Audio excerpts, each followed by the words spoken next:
Hello ladies and gents, this is Mike here for vlog number 2. I just want to quickly highlight a few things for this channel that I've been doing. I've been covering E3. Yes, I know everyone's been covering E3, but it's there for you as well. I'm trying to sort of get people to notice the videos that I've been doing, because for some reason I posted the whole Microsoft retracting on the whole DRM thing first, but it seems like it was the sponsored channels, the ones who are in YouTube partnerships, that were able to be promoted first on this, and mine was kind of buried underneath. So there you go. I'm not holding any grudges against anyone about it. It just means I've got to work a lot harder.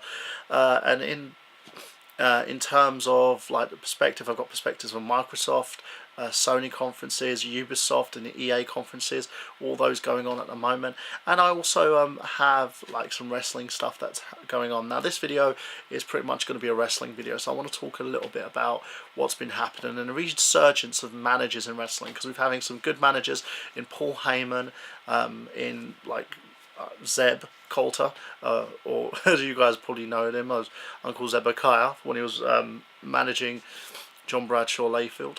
Now these guys are single-handedly bringing up young talent. If you look at Kurt Axel, if you look at his new partnership with Antonio Cesaro, and you also, if you look at Jack Swagger before he got taken off the roster for a little bit because of his court case, and they're doing everything that they can to reinvigorate the WWE's divisions.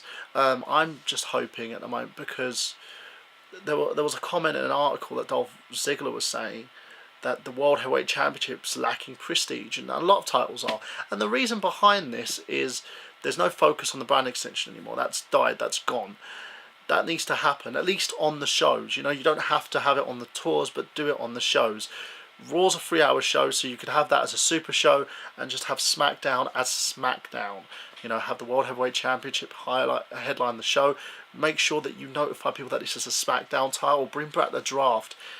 Get this going again, because what's happening is it's destroying the titles at the moment. And I know everyone's screaming unification, unification, but there's no point.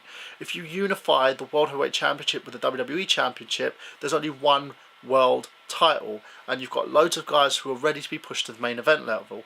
If there was one title, would you have your Alberto Del Rios? Would you have your Dolph Zigglers? Would you have guys like Christian, Big Show, Mark Henry, for instance, going in and winning championships? No, you won't. Mark Henry is in a very good position on WWE Raw at the moment for the WWE Championship, because of the fact that he was a dominant world champion.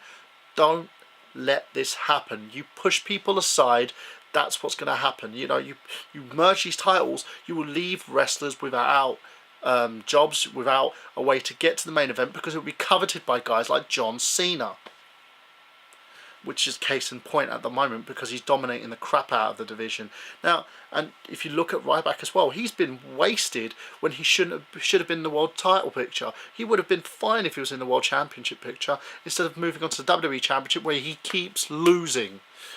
And if you look at it at the moment, look at the perception of guys on the roster and how they are building new talent. This is the way to go. You know, Next is being considered as the third brand at the moment, because young up and comers are winning the Next Championship and being moved up afterwards. It's the way ECW should have been utilised. Now, with that rant over, let's talk about Henry's promo on Raw. My God, how good was it? It was amazing. Mark Henry made sure that he built us up and fooled everyone to the point where no one even knew that he was going to do that turn. It was awesome. I think it was a great way to give up attention to his character, and also bring up his himself to that WWE World Title match that he's going to have at the next pay-per-view, which is Money in the Bank. And speaking of the Money in the Bank, I want to ask you guys a question. Who do you believe is going to win the MITB briefcase? That's the only question I'm going to ask you. I'll give you my answer next week in my next vlog. So that's my question for you guys. Who do you believe is going to win the Money in the Bank briefcase for Raw and SmackDown? So that's pretty much it from me, and I will see you guys next week for another vlog. So I'll see you then. Bye.